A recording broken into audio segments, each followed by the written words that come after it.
Okay, so this will be example number 2 on the applications of hyperbola. It says a comet's path as it approaches the sun can be modeled by one branch of hyperbola. The equation is y squared over 1225 minus x squared all over 40,401 equals to 1, where the sun is at the focus of that path of the hyperbola. Each unit of the coordinate system is 1 million kilometers. Find the coordinates of the sun and how close does the comet come to the sun. So, tinatanong dito yung coordinates of the sun. Okay? So, ito, ang positive natin ay yung y squared. So, sa makatuwid, vertical yung ating hyperbola. Okay? At yung path ng comet natin ay ang modeled by one branch of a hyperbola. So, kung ganito yung ating illustration. So, vertical yung hyperbola natin. So, ganito. Sabihin natin na dito yung ating comet. Okay?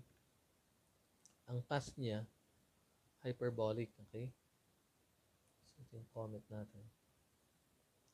So, yung ating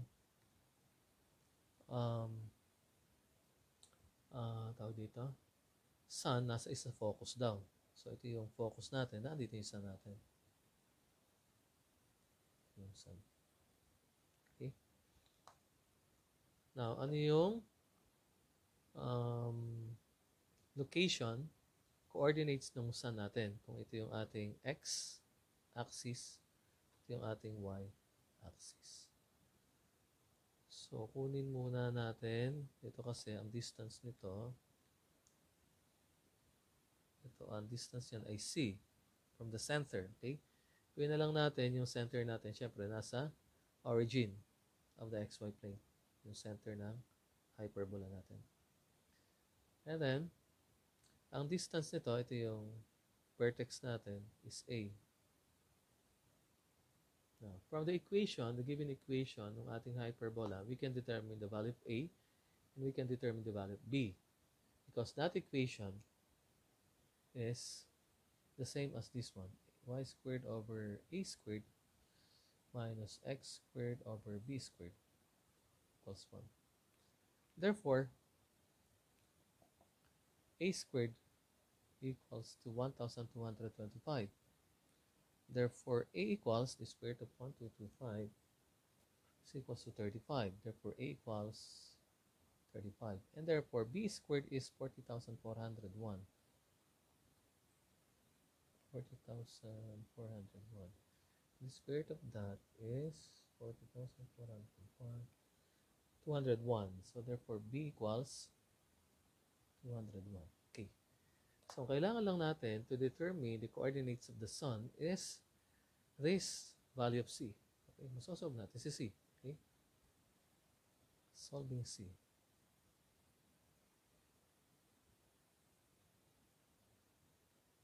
So, yun, yung coordinates, yun ang kukunin natin. Okay?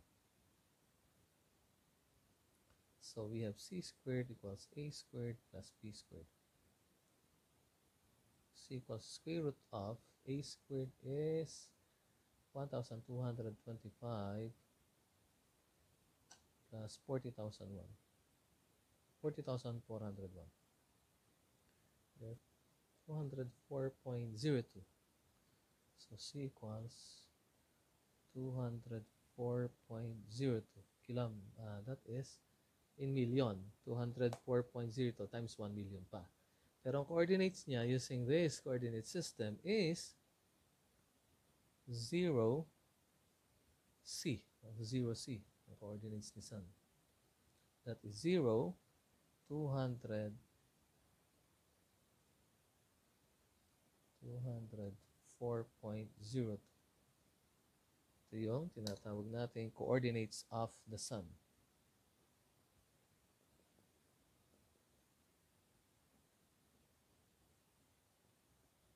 Meron na tayong sagot na isa. Kailangan na lang natin yung closest distance of the comet from the sun. Ang closest distance niya ay kapag napapunta yung comet doon sa vertex of the hyperbola. No? Ito yung ating vertex. Okay? So, ito yung path niya, no? Comet. Ang closest niya, pag naandito yung comet, yun ang closest distance of the comet from the sun. So, the closest distance is the closest distance of the comet. Distance of the comet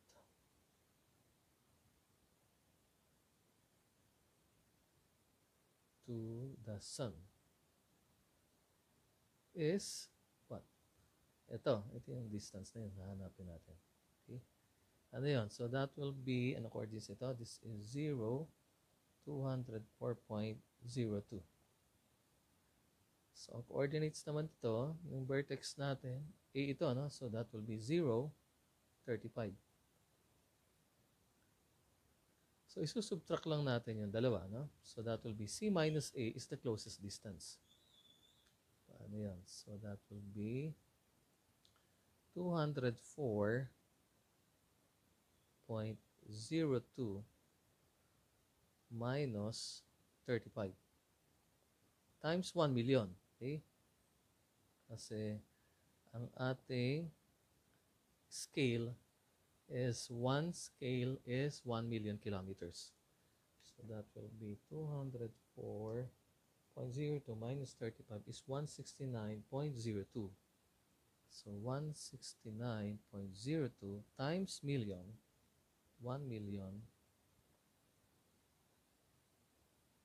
So the closest distance is 169,020,000 kilometers.